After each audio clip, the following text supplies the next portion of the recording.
Once again, I ask, what is the purpose of prayer?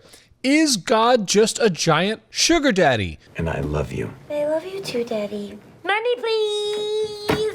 My money. To whom we make requests, and he either does or does not grant our wishes? Or is God a much more complex and personal being who actually cares about us? Money, please. Oh, no, there's no money. I'll just destroy this office.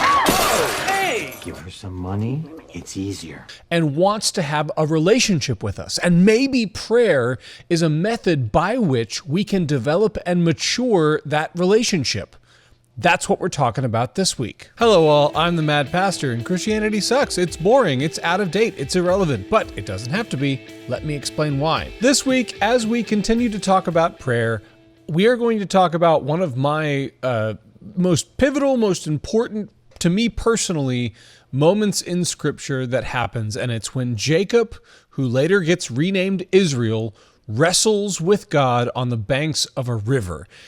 This text has meant so much to me personally, and in my prayer life, as I have developed my personal relationship with God, this has been one of the touchstones, one of the cornerstones, one of the guiding lights in how I relate with God. And I hope that that will be the same with you.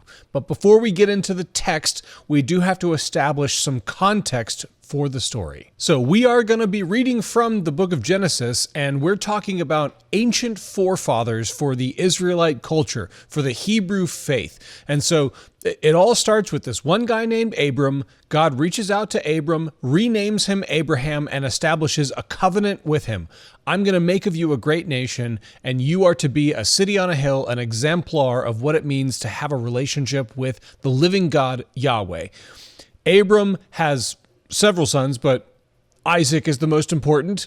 Isaac then has another couple of sons, twins, Jacob and Esau. So these are all inheritors of this promise that God has made back with Abram, now Abraham. So all of these children that have been born now inherit this promise and this covenant with God. And now we have Isaac giving not birth. He doesn't give birth. His wife gives birth. But Isaac siring two sons, Jacob and Esau, who happen to be twins. Now, even though they're twins, firstborn matters in Israelite culture because the firstborn gets a larger portion of inheritance and inherits the blessing and the covenant from Yahweh. And so Esau happens to be born first, and it's said in the text that Jacob is born grasping the heel of Esau, and in fact, that's what Jacob means. The name Jacob means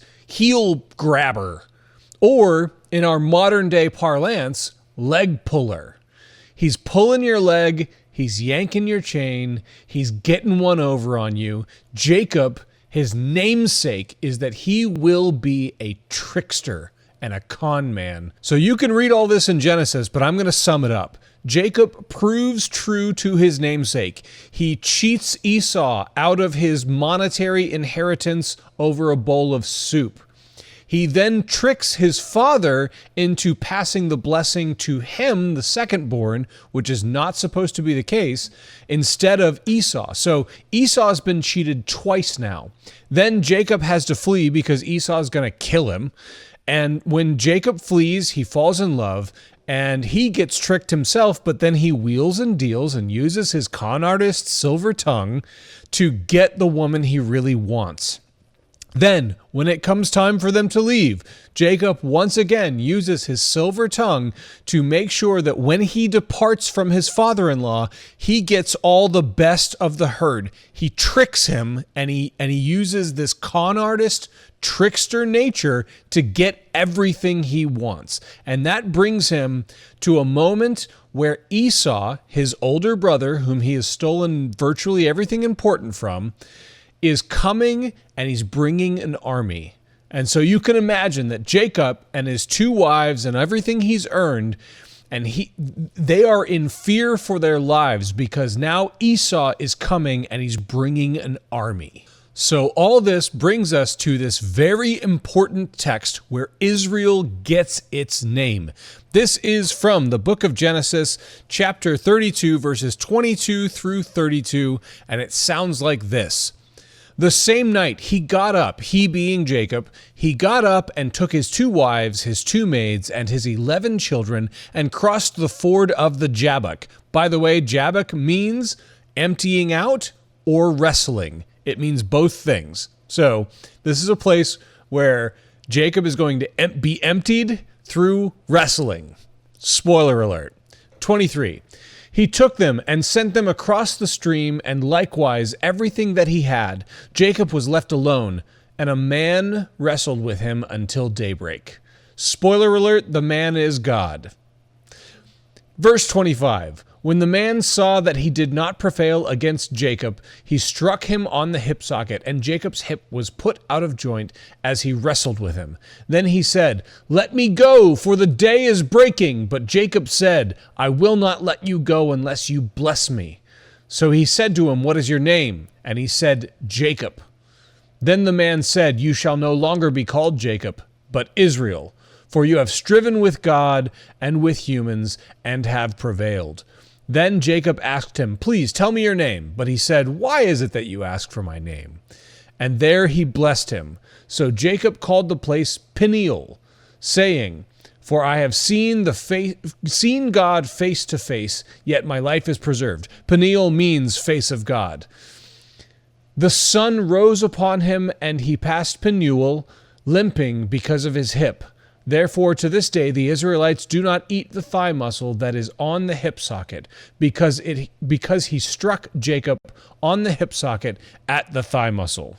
So, a lot to talk about here. So the first thing we got to talk about is the idea that Jacob is actually wrestling with God. I've been taught that violence is bad and that God is perfect and that you should not or ever question or wrestle with God. And yet here we have a foundational story in Genesis, in the Old Testament, that establishes the name of Israel, and it's about wrestling with God. Isn't that interesting? So Jacob is waiting to be destroyed by his brother, and there he wrestles with God all night. And here's what's even more interesting. Jacob wins. God loses the wrestling match against Jacob. Jacob grabs him and pins him. But here's the thing. This kind of like foreshadows the cross. Like, God always wins through weakness. God wins through losing. And how does God lose the wrestling match? He wrestles with Jacob, and then Jacob gets him and holds on to him, and God gets him to grasp him and hold him tight and say, "I will not let you go unless you bless me." That's how God loses. God loses by winning over Jacob's heart. And then this important question follows. God asks him, "What's your name?" And Jacob says, My name is con artist. My name is leg puller, chain yanker, con artist, trickster." And God says to him, "You will no longer be called Jacob, but you will be called Israel." And I don't know if you knew this, but it's an important thing for all Christians and all Jewish people to know. The word Israel literally means to wrestle with God. It is our namesake. Prayer can be about wrestling. And this Jacob who walked in, having earned everything through lying and cheating and tricking, under his own steam, under his own power and intelligence and ability to get what he wants, walks out of there with a limp. He walks out of there dependent, forever changed by this encounter with a living God. The man who was called trickster is now called wrestles with God. And that namesake goes on to become a nation. And that nation goes on to birth the Messiah. And that Messiah goes on to be the greatest, gracious, forgiving gospel truth that ever occurred in human history. The fact that God cares enough to come and join us in this earthly realm, to wrestle with us, to die with us, to suffer with us, and to forgive us. This is one of the best things that could ever happen. So I bring it back to prayer. What is the point of prayer? It's not just to be Santa Claus. It's not just to ask your plea and get what you want. It's not to make wishes and hopefully they get granted. Prayer is about wrestling with God, not all the time, but enough of the time. Prayer is about developing a relationship. Prayer is about being in communion with this living God who is not some automaton who grants wishes or not, but is an entity with a personality and with a heart and with a love and with a desire to be in relationship. So next time you pray, bring everything you have. Be in communication, be in honesty, be sincere, and if necessary, wrestle.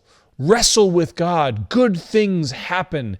God is gracious and good in the wrestling. And if you doubt it, then remember that the name Israel means wrestles with God. May the Lord bless you and keep you. May the Lord make his face to shine upon you and be gracious unto you. May the Lord lift up his countenance upon you and give you a good wrestling.